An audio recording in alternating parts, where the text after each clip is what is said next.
아름다운 미야 So do it like me 나나나나 그러는 baby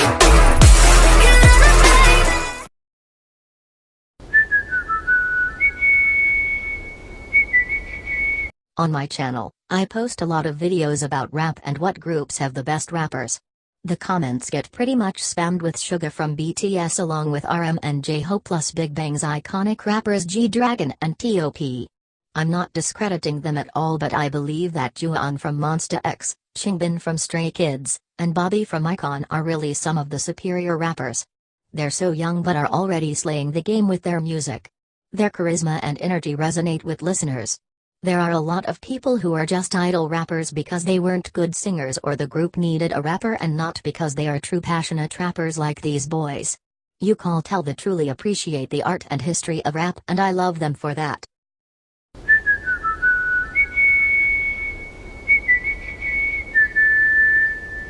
Look, I know how Jungkook was treated when he appeared on variety shows with the whole hamburger situation and whatnot, but I miss seeing them with other celebrities. Sure, BTS Run is a good way for ARMYs to see the silly side of them, but you can't tell me seeing them interact with other groups wouldn't be nice. Idol Room is iffy seeing how people don't like the MCs, but I love Donnie and Connie so I wouldn't mind. Running Man would be hilarious, especially if another group appeared on the same episode. We could get a Lucas and Yuki or Hyuna and Crystal type interaction. And we haven't seen them on Hello Counselor in like 2 years, and it's nice to hear their opinions.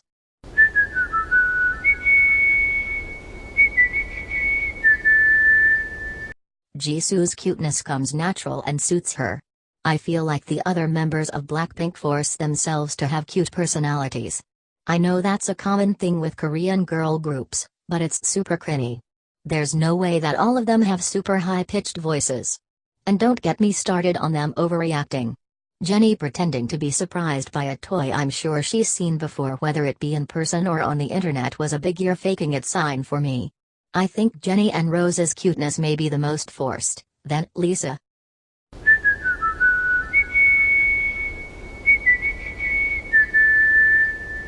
Her song, Birthday, was disappointing. Not the whole song, but the majority of it wasn't that good. Yeah, it grew on people, but overall it wasn't great. The song didn't even get a win, which was surprising because SOMI was the most popular member and center of I.o.i. I know there's been a huge gap between the disbandment and her debut, but you would think that she would at least got one win. Hopefully the Black label promotes her well so that her popularity rises again. She has potential to grow in being a solo artist for the first time, so let's wish her luck.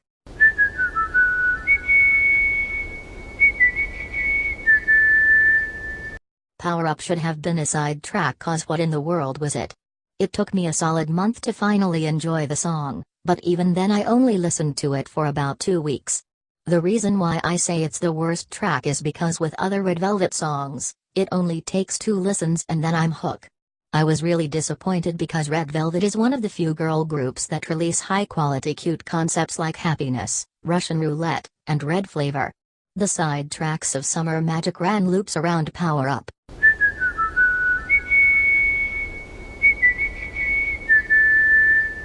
I stan an equal amount of popular and underrated groups, and it sucks to see the good songs that underrated groups release be overpowered by whack-ass songs that popular groups release. It feels sometimes that big groups know no matter what their song will do well, so they release whatever no matter the actual quality. Whereas, underrated groups put their heart and soul into their music just for it to flop.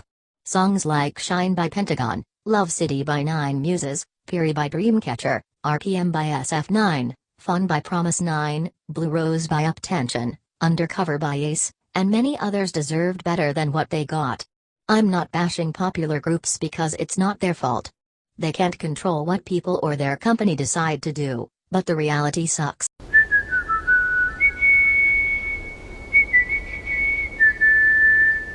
I'm saying this for Mnet and all these companies that think survival shows are good ideas.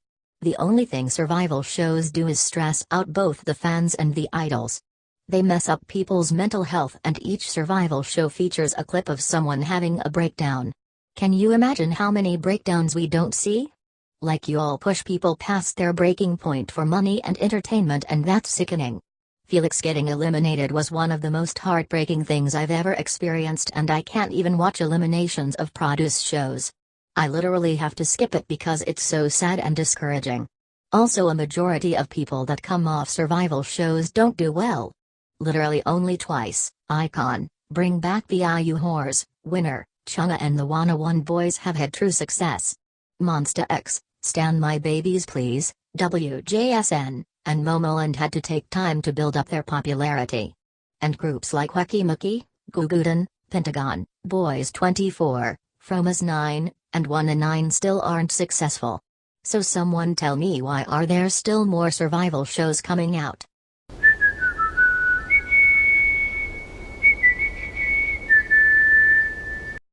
I love I-DLE'S so much. After Twice, they're my favorite girl group, but I really feel like their debut should have waited until Shua was comfortable with her singing and dancing abilities. Her lines, if you can even call them that, prior to I-o were pitiful and disappointing to see. She has talent, which can be seen with her covering the lines of Yuki when she was doing Running Man China and in the song I-o. Us, Neverlands. No, she isn't confident in her voice, but non-fans might judge her because of the lines she gets. And that's why I feel like Cube should have waited to debut them, or at least pull a Red Velvet and add Shua later. It's too late now, but I'm happy with I-DLE and I can't wait for more music.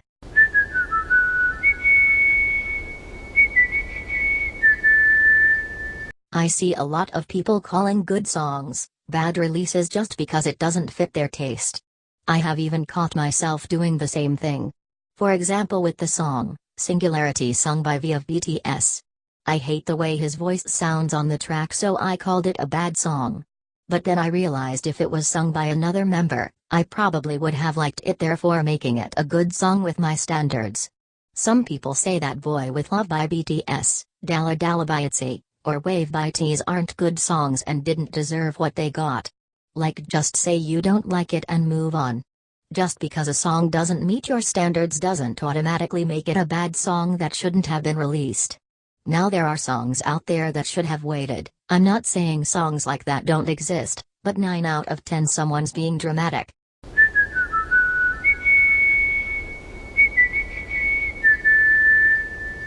Lately there's been a ton of scandals with Korean artists, whether it be actual crimes like get locked away type stuff, or dating, is it that deep kind of issues. People are quick to cut off the artist and the music. I personally feel like I don't have to support the artist, but I can't listen to the music. For example, I don't like BLACKPINK, but I will bop the mess out of Whistle, DDDD, and Kill This Love. I don't support Seungri and his disgusting ass, but I still think 123 is a good song. The same thing for popular Western artist, P-Boy, I mean R. Kelly. He has lost the majority of his black support, but you best believe his songs will still be played at family cookouts. It's just a matter of disconnecting the music from the artist when it's appropriate.